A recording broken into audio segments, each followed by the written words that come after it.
இந்த சம்மர் சீசனில் எல்லார் வீட்லேயும் நிறைய மாம்பழம் இருக்கும். அந்த மாம்பழத்தை வச்சு மாம்பழப்பால் எப்படி செய்யலான்னு பார்க்கலாம். இது வைகாசி மாதம் முருகனுக்கு கூட செஞ்சு படைப்பாங்க. நம்ம அதை எப்படி செய்கிறதுன்னு பார்க்கலாமா? ஒரு 1/4 கப்பு கூடுதலாக கொஞ்சம் பச்சரிசி எடுத்துக்கோங்க. அதை நல்லா கழுவி மிக்சியில் போட்டு நல்லா நைஸாக அரைக்கணும். அதனால 1 மணி நேரம் முன்னாடியே அது போட்டு ஊற வச்சுக்கோங்க.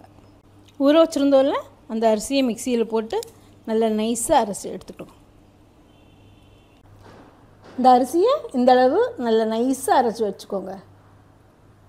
நல்ல பழுத்த மாம்பழத்தை இந்த மாதிரி பீஸாக கட் பண்ணி வச்சுக்கோங்க.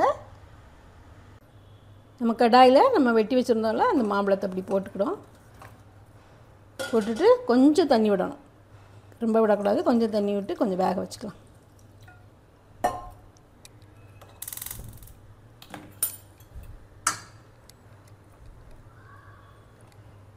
கொஞ்சம் வேகட்டும். நல்ல பழுத்த பழமாக இருந்தால் நல்ல டேஸ்ட்டாக இருக்கும்.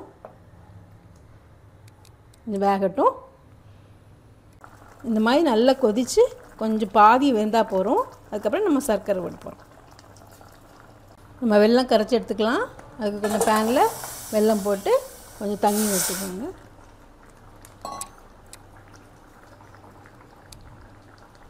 இது கொஞ்சம் கரையட்டும்.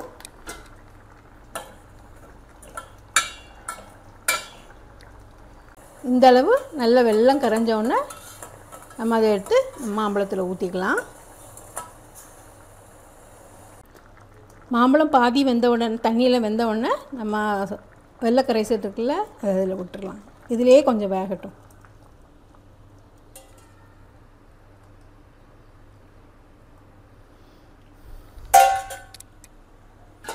லைட்டாக மிக்ஸ் பண்ணி விட்டுடலாம்.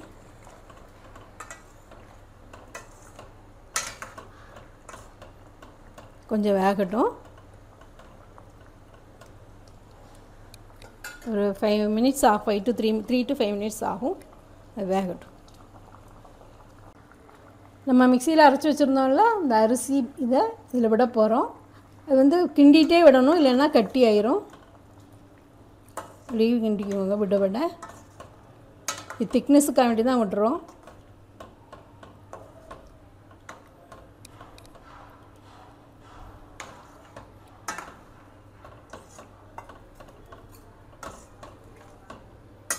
இப்படி மிக்ஸ் பண்ணிகிட்டே இருங்க. ஓரளவு நல்லா எல்லா இடமும் பட்டவுடனே விட்டுடலாம். இது கொஞ்சம் கொதிக்கட்டும்.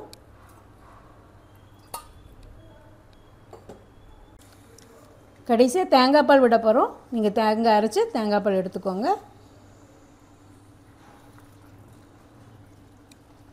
இது சேர்த்து கிண்டிடலாம். உங்களுக்கு திக்னஸ் எவ்வளோ தேவையோ அந்த அளவுக்கு நீங்கள் விட்டுக்கணும் தேங்காய் பால்.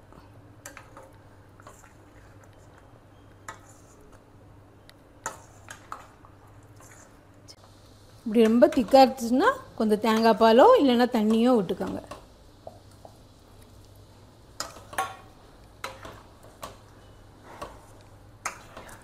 நல்லா மிக்ஸ் பண்ணிவிட்டு ஒரு கொதி வந்தோடனே ஆஃப் பண்ணிடுவோம்.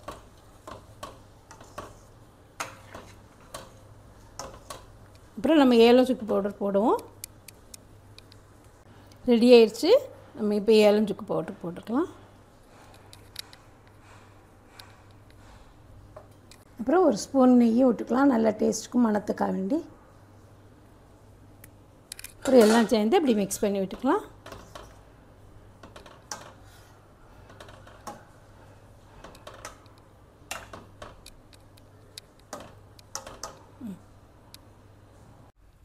மாம்பழப்பால் ரெடி ஆயிடுச்சு. இது மாங்காடின்னு கூட சொல்லுவாங்க. நீங்களும் வீட்டிலே செஞ்சுட்டு எப்படி இருந்ததுன்னு கமெண்ட் பண்ணுங்கள். சேனலை சப்ஸ்கிரைப் பண்ணி சப்போர்ட் பண்ணுங்கள். ஓகே, தேங்க்யூ, பாய். நெக்ஸ்ட் வீடியோவில் வேறு ரெசிபி பார்க்கலாம். Please like, share and subscribe.